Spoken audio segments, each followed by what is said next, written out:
नमो नारायण। राधे राधे। श्रीमद् भगवद गीता के तृतीय अध्याय के 37वें श्लोक में भगवान अर्जुन से कहते हैं, ये कर्मयोग का सिद्धांत है। श्री भगवान उवाच काम एष क्रोध एष रजोगुण समोद्भव महाशनो महापाप्मा बद्धेन मिह बैरिणाम। भगवान कहते हैं, हे अर्जुन, रजोगुण से उत्पन्न यह काम अर्थात कामना ही पाप का कारण है। यह काम ही क्रोध में परिणत हो जाता है। यह बहुत खाने वाला और महापापी है काम क्रोध। इस विषय में तू इसको ही वैरी जान। जो काम क्रोध हैं यही तुम्हारे जीवन के बैरी हैं। रजोगुण समुद्भव, रजोगुण जो होता है इसी से काम क्रोध पैदा होता है। भगवान कहते हैं कि तृष्णा माने कामना और आसक्ति से रजोगुण उत्पन्न होता है। और यहाँ यह कहते हैं कि रजोगुण से काम उत्पन्न होता है। इससे यह समझना चाहिए कि राग से काम उत्पन्न होता है और काम से राग बढ़ता है। तात्पर्य यह है कि सांसारिक पदार्थों को सुखदायी मानने से राग उत्पन्न होता है और जिसके अंतःकरण में उसका महान दृढ़ हो जाता है, फिर उन्हीं पदार्थों का संग्रह करके उससे सुख लेने की कामना उत्पन्न होती है। पुनः कामना से पदार्थ में राग बढ़ता है। यह क्रम जब तक चलता है तब तक पाप कर्म से व्यक्ति निवृत्त नहीं हो पाता। काम एषः क्रोध एषः, मैंने मेरी मनमानी हो यही काम है। उत्पत्ति विनाशील जड़ पदार्थों के संग्रह की इच्छा, संयोगजन्य सुख की इच्छा, सुख की आसक्ति, ये सब काम के ही रूप हैं। पाप कर्म कहीं तो काम के वशीभूत होकर और कहीं क्रोध के वशीभूत होकर किया गया दिखता है। दोनों से अलग अलग पाप होते हैं, इसलिए दोनों पद का चर्चा है। काम से अलग पाप होता है, क्रोध से अलग पाप होता है। कहते यही काम क्रोध जो है यह व्यक्ति के समस्त पापों का मूल है।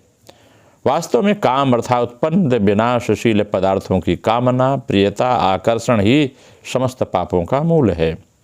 कामना में बाधा लगने पर काम ही क्रोध में बदल जाता है। इसलिए भगवान ने एक कामना को ही पापों का मूल बताने के लिए दोनों पदों की चर्चा की। कामेश क्रोधेश।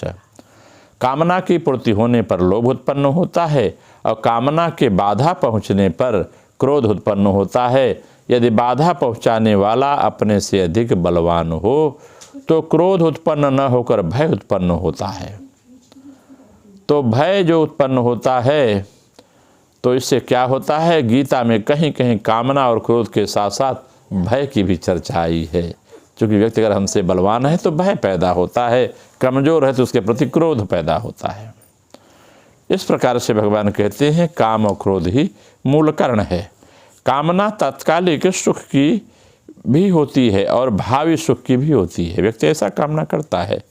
भोग और संग्रह की इच्छा तात्कालिक सुख की कामना है और कर्म फल प्राप्ति की इच्छा भावी सुख की कामना है। इन दोनों ही कामनाओं में दुख ही दुख है।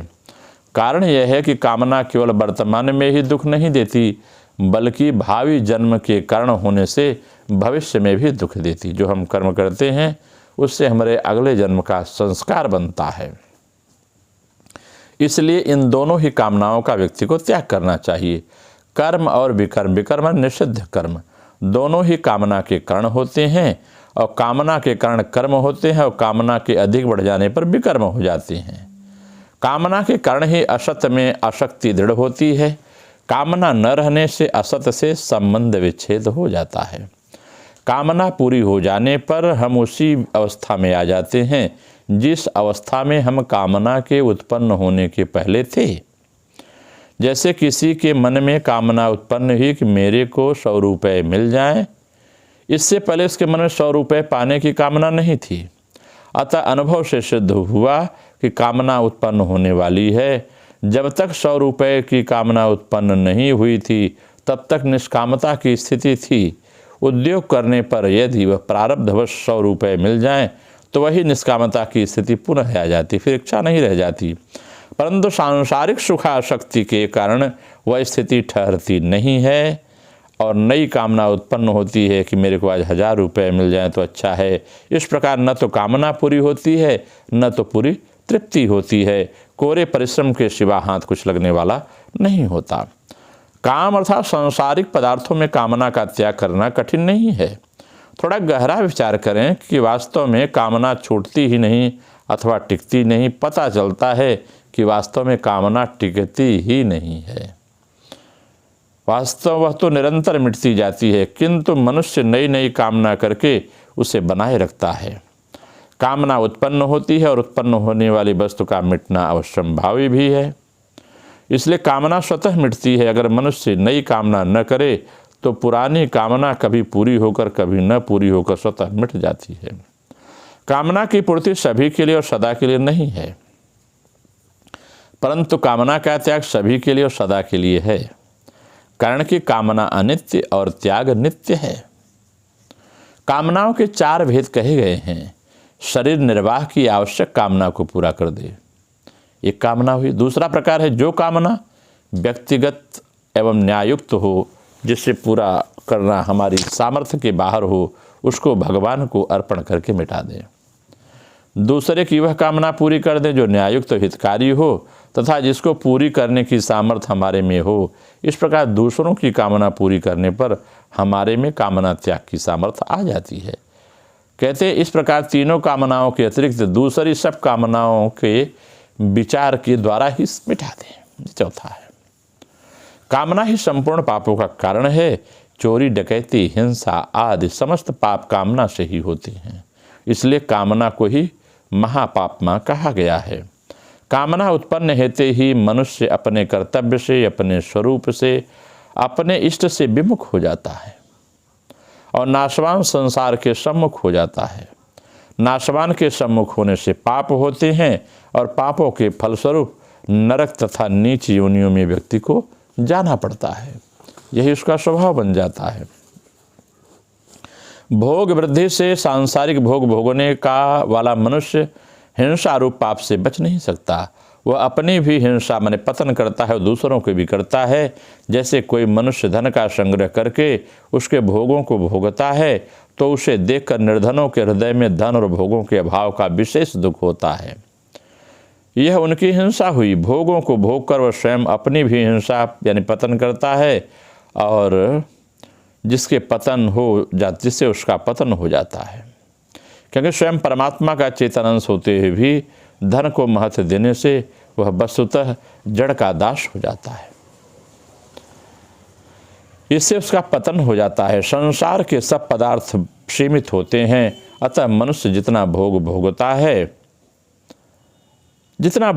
उतना भोग दूसरों के हिस्से से ही आता है। हाँ, शरीर निर्वाह मात्र के लिए पदार्थों को स्वीकार करने से मनुष्य को पाप नहीं लगता। जितना आपकी आवश्यकता है उतना भोगेंगे तो पाप नहीं लगता, उससे ज़्यादा भोगेंगे तो आप दूसरे का हिस्सा भोगते हैं। शरीर निर्वाह के शास्त्रों में अपने लिए अनेक भोग भोगने का निषेध है। अपने माता पिता, गुरु, बालक, स्त्री, वृद्ध आदि को शरीर निर्वाह के पदार्थ पहले देकर फिर स्वयं लेना चाहिए।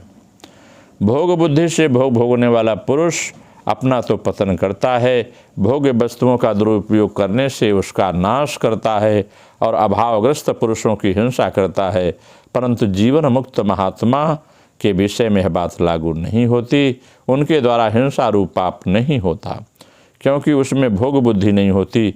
उनके द्वारा निष्काम भाव से निर्वाह मात्र के लिए शास्त्र विहित क्रियाएँ हुआ करती हैं।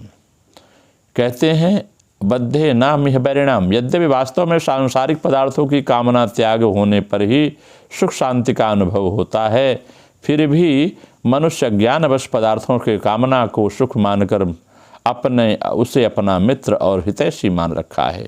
इस मान्यता के कारण कामना कभी मिटती नहीं। इसलिए भगवान यहाँ कहते हैं कि इस कामना को अपना मित्र नहीं बैरी जानो। कामना मनुष्य की वैर इसलिए है कि यह मनुष्य के विवेक को ढककर उसे पाप में प्रवृत्त कर देती है। संसार के संपूर्ण पापों, दुखों, नरकों आदि के मूल में एक ही कामना है। इस लोक में और परलोक में जहाँ कहीं कोई दुख पा रहा है उसमें असत्य की कामना का ही कारण है, असत्य ही कारण है। कामना के सब प्रकार के दुख होते हैं और सुख कोई सा भी नहीं मिलता। काम को नष्ट करने का मुख्य और सरल उपाय है दूसरों की सेवा करना। अगर कामना को नष्ट करना चाहते हैं, दूसरों की सेवा करें, उन्हें सुख पहुँचाएँ। परहित शरीष धर्म नहीं भाई, पर पीड़ा सम नहीं अघमाई। कहते हैं अन्य शरीरधारी जो दूसरे हैं ही अपने कहलाने वाले शरीर, इंद्रिय, मन, बुद्धि और प्राण भी दूसरे ही हैं। अतः इनका निर्वाह भी सेवा बुद्धि से करना है, भोग बुद्धि से नहीं। इससे सुख नहीं लेना चाहिए। जो शरीर आपको मिली हुई है यह दूसरी है। स्व केवल आत्मा है, आत्मा के लिए कार्य करें। किसी को भी दुख न देने का भाव होने पर सेवा का आरंभ हो जाता है। अतः साधक के अंतःकरण में किसी को भी दुख न हो, यह भाव निरंतर रहना चाहिए। भूल से अपने कारण किसी को दुख हो भी जाए तो उससे क्षमा मांग लेनी चाहिए। वह क्षमा न करे तो भी कोई डर नहीं, कारण कि सच्चे हृदय से क्षमा मांगने वाले की क्षमा भगवान की ओर से स्वतः हो जाया करती है। सेवा करने में साधक सदा सावधान रहे और कहीं सेवा के बदले कुछ लेने का भाव उसमें न आ जाए। इस प्रकार सेवा करने से काम रूप बैरी सुगमतापूर्वक नष्ट हो जाता है, कामना नष्ट हो जाती है। अगर हम इसकी आध्यात्मिक व्याख्या करें, क्रिया योग के माध्यम से व्याख्या करें तो यह बात एक समझ में आती है। कहते हैं कामना क्या है? कहें ग्रहण और त्याग की इच्छाओं को काम कहते हैं। कुछ ग्रहण कर लें, कुछ त्याग दें। इच्छा में बाधा पड़ने पर क्रोध के रूप में प्रकट होती है। यह जब तक मन है तथा ग्रहण और त्याग रहेगा ही, अतः क्रोध भी रहेगा। जब तक प्राणवायु मस्तक में चढ़कर नहीं बैठती तब तक मन कदापि शांत नहीं होगा और न काम क्रोध की निवृत्ति होगी। संसार क्षेत्र और विशेषतः साधना के क्षेत्र में यही प्रधान शत्रु हैं। काम और क्रोध सारे अनर्थ घटाते हैं यही दोनों। प्राणायाम करते करते ब्रह्मनाड़ी में भेद होने पर ही प्राण और उसके साथ मन का उपराम हो जाता है, अस्थायित्व हो जाता है। इसलिए खूब मन लगाकर अक्षरदन विधारण करना पड़ता है तथा श्वास में ही सदा लक्ष्य रखना पड़ता है। Feeling the breath each and every time, प्रत्येक समय हर पल अपनी सांस पर आप अनुभव करते रहें। शास्त्र कहते हैं कि काम निग्रह ही धर्म और मोक्ष का बीज है। जब तक आप काम निग्रह नहीं करेंगे तब तक ये धर्म और अर्थ का जो मोक्ष का जो बीज है प्रस्फुटित नहीं होता। निर्ममता और योगाभ्यास के बिना काम जय नहीं होता है। आत्मा के सिवा अन्य वस्तुओं का बोध ही मूल अज्ञान है। यह अज्ञान ही काम संकल्प आदि का मूलाधार है। काम संकल्प जितना ही बढ़ता है आत्मदृष्टि उतना ही लुप्त हो जाती है, बहिर्दृष्टि उतना ही फैलती है, उतना ही आवरण के ऊपर आवरण चढ़ता जाता है। आज क्या है, हमारे आत्मा के ऊपर कितने आवरण हैं? जब तक वर्ण हटते नहीं व्यक्ति में भ्रम भेद पना रहता है। कहते हैं ब्रह्म की जिस माया शक्ति अर्थात प्राण से भूतों की उत्पत्ति होती है, कारण रूप में जो ब्रह्म इस ब्रह्मांड में व्याप्त होकर अवस्थित है, मानव आत्मकर्म अर्थात प्राणों की उपासना द्वारा जब उसकी अर्चना करता है, पूजा करता है, सेवा करता है तो भगवान की माया शक्ति संकुचित होती है। तब वह अनंत विश्व ब्रह्मांड में व्यापक परमानंद स्वरूपिणी शुद्ध भागवती शक्ति का विकास होता है उसके अंतर्गत, और उसके फलस्वरूप जीव तत्व ज्ञान प्राप्त कर कृतकृत्य हो जाता है। नमो नारायण। राधे राधे। आप सबका मंगल हो।